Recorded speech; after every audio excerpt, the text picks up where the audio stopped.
Good morning, dear students. Today we will take the topic an early empire from the chapter 2, its farmers and towns. So let's start. So far we have seen that Magad emerged as a prominent Mahajanpad among the 16 Mahajanpads. Later on, later on, that Mahajanpad Magad was governed or ruled by the Mauryan dynasty. So basically we will read about the Mauryan dynasty, that how does an empire, a Mauryan empire has been predominantly in Magad. So let's start. Chandragupta Maurya, founder of the empire. Chandragupta Maurya, founder of the empire. Extended control as far northwest as Afghanistan and Balochistan. जो चंद्रगुप्त मौर्य है ये founder था. इसने जो empire है उसको north west में अफगानिस्तान बलूचिस्तान तक जो एक्सटेंड था. साउथ में जो है इनका रूल वो आंध्र प्रदेश कर्नाटक था. वेस्ट में बलूचिस्तान हो गया, साउथ में आंध्र प्रदेश कर्नाटक, नॉर्थ में अफगानिस्तान और ईस्ट में कलिंग उड़ीसा तक जो है एम्पायर इनका एक्सटेंडेड था. Now the topic first which will be discuss is finding out about the Maurya, that how one can recreate the history of Roman empire. Roman empire जो है उसकी हिस्ट्री को रिक्रिएट करने के हमारे पास में सोर्सेज कौन कौन से हैं. अगर हम उनकी बात करें बेसिकली यहाँ पे, तो there are basically two sources to recreate a particular period. कोई भी पर्टिकुलर पीरियड है हिस्ट्री का उसको रिक्रिएट करने के लिए दो sources. Those two sources are what? Literary sources and archaeological sources. Literary sources in case of Mauryan Empire are the account of Megasthenes, the Greek ambassador in Chandragupta Maurya court. Megasthenes जो है एक Greek ambassador था Chandragupta Maurya court में. उसका जो account था, उसकी जो बुक है इंडिका बुक एंड अर्थशास्त्र, वर्क ऑफ कौटिल्य, चाणक्य और विष्णुगुप्त. ये एक ही नाम है, एक ही पर्सन के तीन नाम हैं, कौटिल्य, चाणक्य और चंद्रगुप्त और विष्णुगुप्त. ये जो पर्सन है कौटिल्य, चाणक्य, विष्णुगुप्त, इसकी जो बुक है अर्थशास्त्र और इंडिका मैगजीन, ये दो जो है हमारे पास में मेन लिटरेरी सोर्सेज है जिसकी वजह से हम मॉडर्न पीरियड की हिस्ट्री जो है उसको रिक्रिएट कर सकते हैं. और तो हमारे पास में और भी कुछ वाइटल सोर्सेज हैं जैसे जैन लिटरेचर, बौद्ध लिटरेचर, जिनकी मदद से भी हम जो है इस पीरियड को रिक्रिएट कर सकते हैं. Also we have some inscriptions of Ashoka Maurya ruler था, उसकी कुछ इंस्क्रिप्शन जो है वो भी हमारे पास में अवेलेबल है.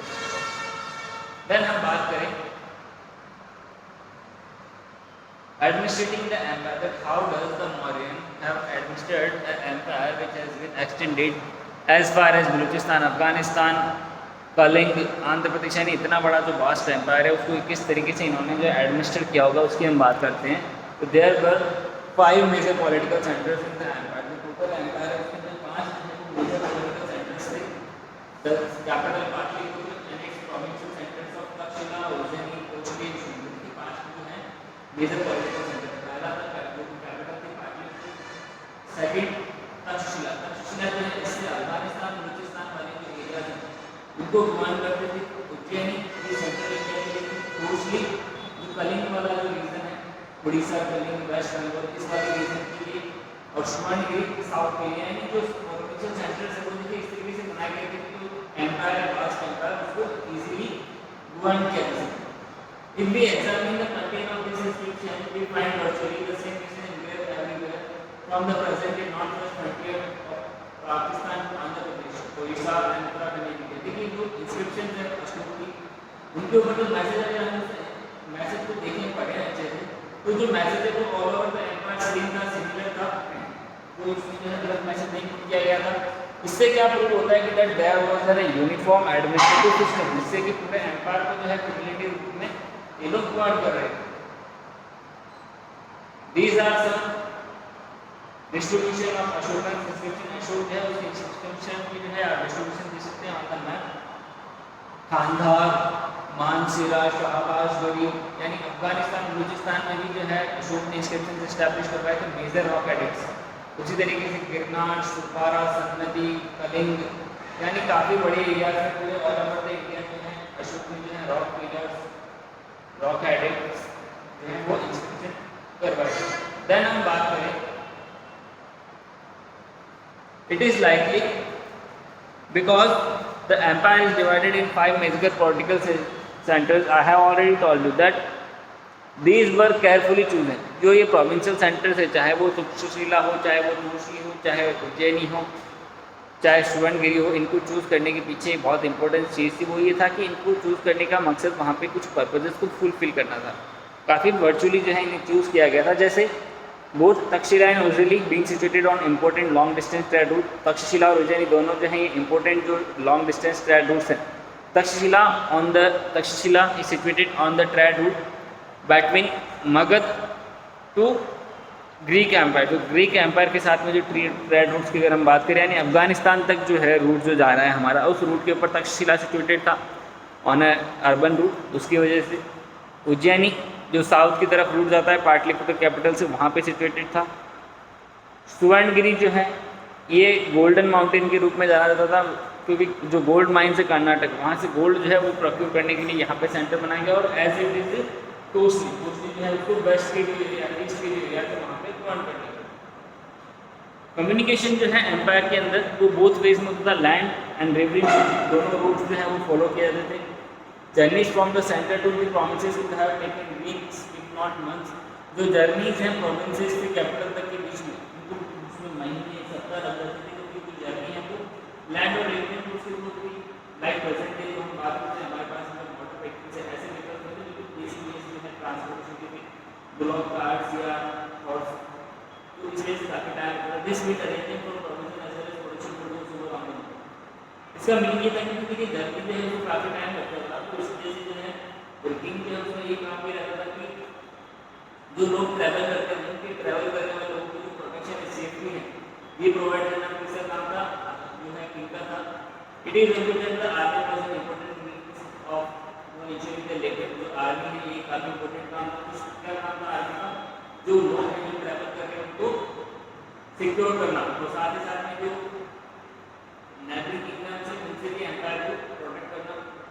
इसके लिए देखिए मैगजीनीज मेंशन कमेटी 6 सब committees for coordinating military activity.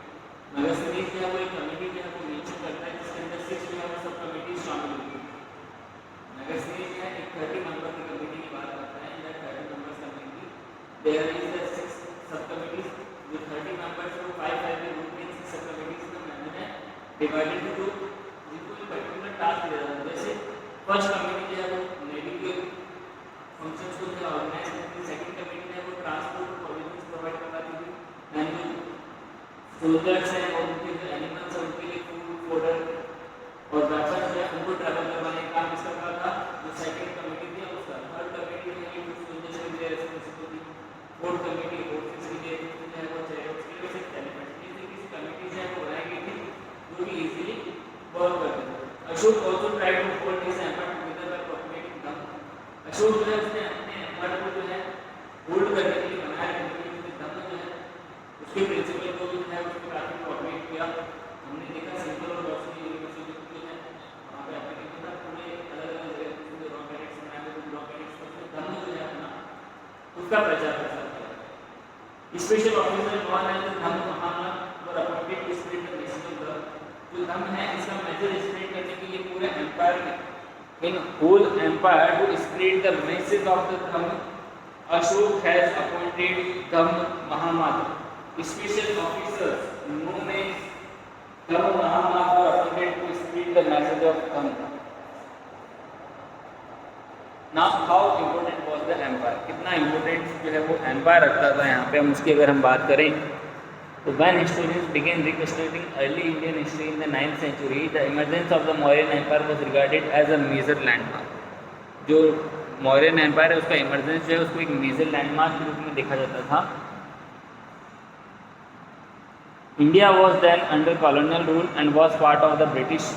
India जो है वो देखिए 19th सेंचुरी में जब हम मौर्यन एम्पायर के बारे में डिस्कस कर रहे थे उस वक्त इंडिया जो है वो किसके रूल में था? Colonial rule. Colonial rule means British East India Company has started governing India. India के अंदर किसका रूल शुरू हो चुका होता है? ब्रिटिश ईस्ट इंडिया कंपनी का।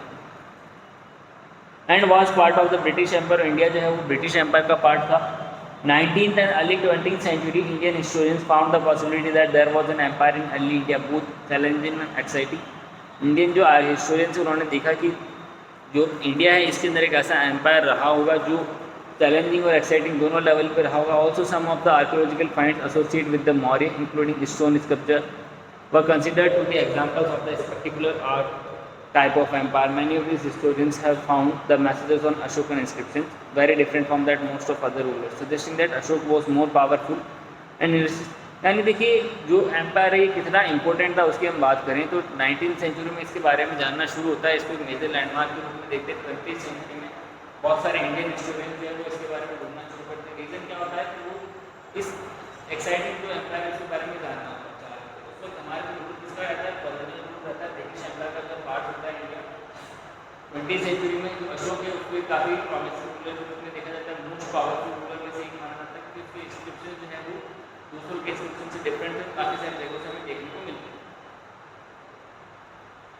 Yet how important was the Mauryan Empire? It lasted for about 150 years, which is not a very long time in the vast span of the history of the subcontinent. ठीक है, अगर हम बात करें तो Roman empire जो total से 150 years he last होता है। तीन जो है इसमें मेजर रूलर्स की मैं बात करूँ जो प्रोमिनेंट रहे, उनके बाद के जो रूलर्स हैं वो काफ़ी वीकर रूलर्स थे, लेटर मौर्यंस कह सकते हैं जिन्हें। Three the major Maurya rulers are Chandragupta Maurya, then Bindusara and then the Ashoka himself. ये तीन जो है काफ़ी पावरफुल किंग थे, काफ़ी पावरफुल रूलर थे मौर्यन डायनेस्टी के, जिन्होंने काफ़ी एक्सटेंट क्या आप मैप में देखेंगे तो you could see the empire, the entire subcontinent was the part of Roman empire.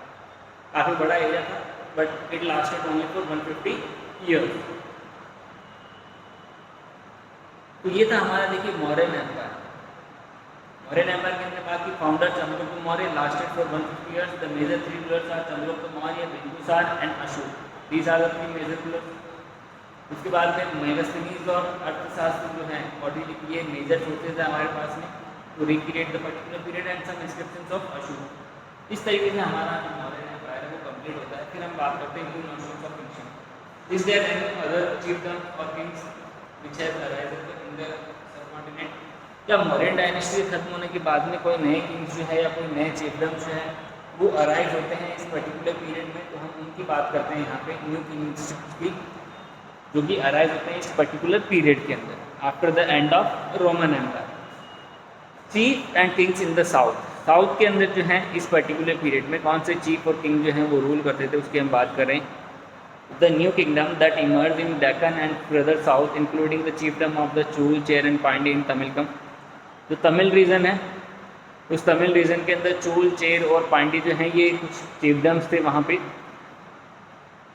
Which included present day part of Andhra Pradesh, Kerala and Tamil Nadu. Andhra Pradesh, Kerala और तमिलनाडु जो है इसको पहले तमिलकम या तमिल कंट्री कहते थे, जहाँ पे चूल, चेर और पांड्य जो है इनका रूल था। चीफ एंड चिefdom का मतलब क्या होता है? A chief is a powerful man whose position may or may not be hereditary। तो चीफ है उसकी जो पोजीशन है वो हेरिडिटरी नहीं होती है। इधर सपोर्ट फ्रॉम इस फंक्शंस में include performing special rituals, leadership in warfare and attributing festival. देखिए चीफ और चिefdom। चीफ जो है ये एक पावरफुल मैन होगा जिसकी पोजीशन जो है वो हेरिडिटरी नहीं होती क्योंकि अपना सपोर्ट जो है वो अपने किंग फोर्ट से जो है डिराइव करते थे और उनके सही जो है किंग्स के सबऑर्डिनेट्स हुआ करते थे। We know about this state from a variety of sources. देखिए कौन कौन से सोर्सेज है जिससे हम तमिलकम जो रीजन है उसके किंग्स के बारे में, उसकी डायनेस्टीज़ के बारे में, किंगडम्स के बारे में बात कर सकते हैं। तो we have a variety of sources. For instance the early Tamil Sangam text contain points describing chief in the way in which they acquire and distributed resources. जो तमिल संगम है, तमिल संगम का मीनिंग क्या होता है? Tamil literature which has been written around first और second century. First और second century के अंदर जो तमिल लिटरेचर लिखा गया है उसको हम काउंट करते हैं किसके अंदर? तमिल संगम के अंदर। तमिल लैंग्वेज में जो लिखा गया लिटरेचर है उसको तमिल संगम कहते हैं। Many chief and king including the Satavahana who rule over part of west and central Asia and the sub later Mughals, sorry Mauryans के बाद में किस किस ने रूल किया था इस एम्पायर को, उसकी बात करें देखिए इंडिया के अंदर सातवाहन डायनेस्टी जो है इसने वेस्ट और सेंट्रल इंडिया जो है वहाँ पे रूल किया था from second century to second century BC to C। यानी जो सेकेंड सेंचुरी BC से सेकेंड सेंचुरी C का जो पीरियड अराउंड 400 ईयर्स जो सातवाहन डायनेस्टी वो रूल करती है। शक जो है a people of Central Asian origin who established kingdom in the northwest and western part of the subcontinent। हमारा जो नॉर्थ वेस्ट यानी जो अफगानिस्तान पाकिस्तान वाला हिस्सा है इसके अंदर जो शक डायनेस्टी है उसका रूल इस्टेब्लिश था। Their social origin was often obscure, but as well as we see in the case of the Satvahan, once they acquired power, they attempted to claim social status in a variety of ways.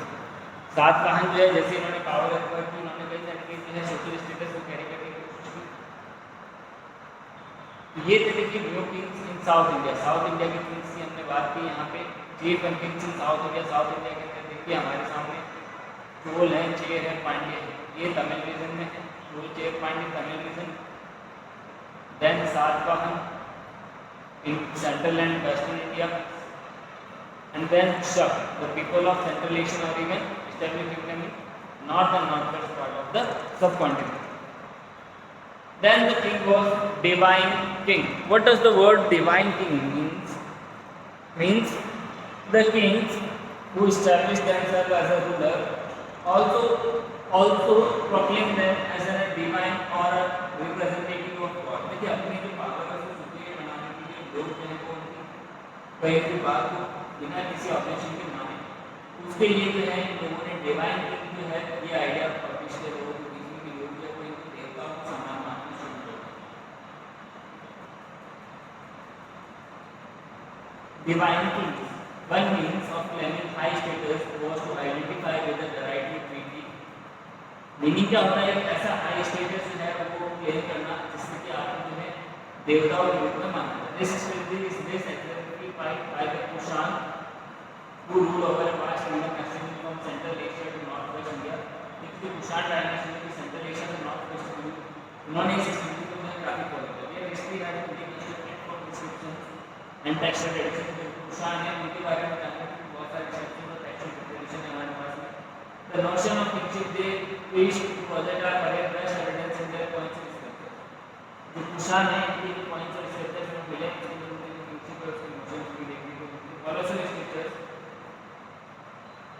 colossal statues of Kushan rulers have been found started in a Shiri at Math near Mathura, Uttar Pradesh। Similar statues have been found in a Shiri in Afghanistan as well। Some historians feel this indicates that Kushan considered themselves godlike। Many Kushan rulers also adopted the pattern they control son of God, possibly inspired by Chinese rulers who called themselves sons of God। देखिए जो कुषाण है इनके जो colossal statues Mathura में मिला हो चाहे अफगानिस्तान में मिला हो, तो देख के ऐसा लगता है स्टोरीज से प्रूव करने की कोशिश की कि कुषाण ने वो अपने आप को गॉड लाइक है वो कंसीडर करते भगवान के साथ। वो अपने आप को कैसा है वो कुषाण रूलर से बैटल पे अगर करेंगे बहुत सारे संदेह का मतलब समापन गॉड जो है उसका ये किससे इंस्पायर थे? चाइनीज रूलर से जो अपने आप को सन्स ऑफ हेवन स्वर्ग जो है उसके ऊपर कहते हैं उससे ये इंस्पायर थे।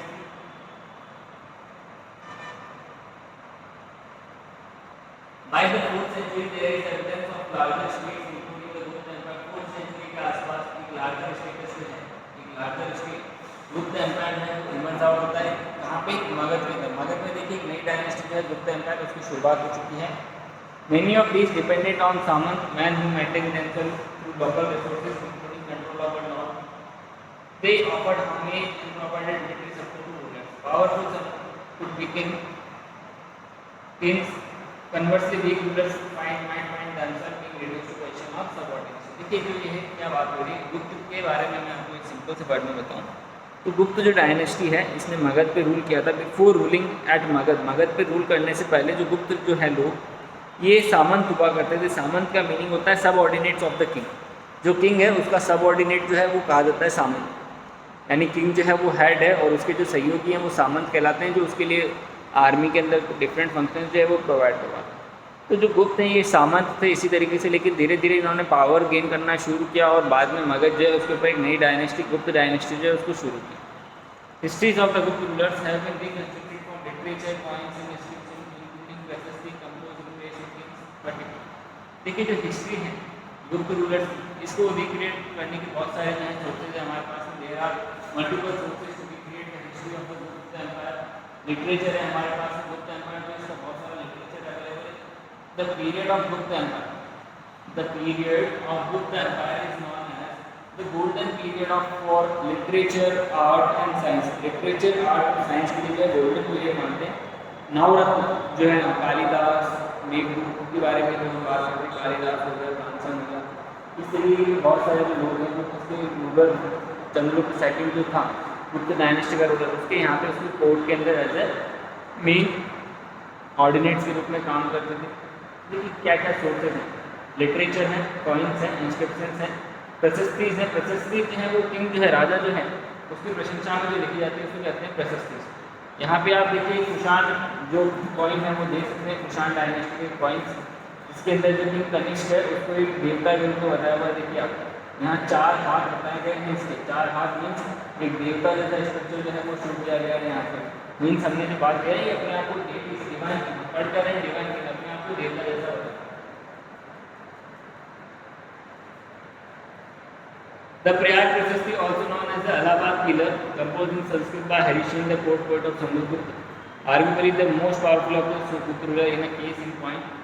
देखिए जो प्रशस्ति जो हम बात करें जो किंग की प्रेस में लिखी जाती है, जो कि एक सोर्स होता है हमारे पास में टू रिक्रिएट द हिस्ट्री, इसी तरीके की एक प्रशस्ति है हमारे पास में प्रयाग प्रशस्ति, जो किसने लिखी है, हरि सिंह ने, जो कि कोर्ट पोएट द समुद्रगुप्त का लैंग्वेज है संस्कृत में, गुप्त पीरियड के अंदर लिखी है अराउंड 4th सेंचुरी। जो समुद्रगुप्त है इसको one of the most powerful ruler माना जाता है गुप्त डायनेस्टी के अंदर, गुप्त डायनेस्टी का पावरफुल रूलर माना जाता है। सोर्स में देखिए this is an excerpt from the Prayag Prashasti. Prayag प्रशस्ति जो है उससे ये एक छोटा सा पॉइंट लिया हुआ है, क्या लिखा हुआ है प्रयाग प्रशस्ति में, देखिए he was without an antagonist on earth, he by the overflowing of the multitude of his many good qualities adorned by hundreds of good actions, has wiped off the fame of other kings with the souls of his fit. Purush being the cause of the prosperity of the god and the destructions of the bad, incomprehensive one whose tender heart can be captured only by devotion and humility. Possessed of compassion, the giver of many hundred thousands of cows, mind has received ceremonially in which। यानी देखिए जो समुद्रगुप्त है उसकी तारीख में लिखा हुआ है कि समुद्रगुप्त जो है वो खुश होने पे जो है लोगों को कई सारे हज़ार जो है चीज़ें दान कर देता है, गुस्सा होने पे वो लोगों को जला के राख कर देता है। ये सारी चीज़ें कि भाई अगर वो किसी से खुश है तो वो Kuber the God of wealth की तरह उसको बहुत पैसा दान करेगा, और अगर वो किसी पे गुस्सा है तो वो वरुण की तरह है, इंद्र की तरह है, यम की तरह है, गॉड ऑफ डेथ। ये मतलब कुल मिला के समुद्रगुप्त जो है उसकी तारीख में लिखी गई चीज़। यहाँ पे आप एक कुषाण रूलर जो है उस कुषाण रूलर का स्टेच्यू देख सकते हैं जिसको कि बाद में डेस्ट्रॉय कर दिया गया है। लैंग्वेज आप पढ़ सकते हैं कुषाणी language. Then the next topic is a changing countryside. A changing countryside. The next topic, a changing countryside, will be discussed in the next video. Till then, have a nice day.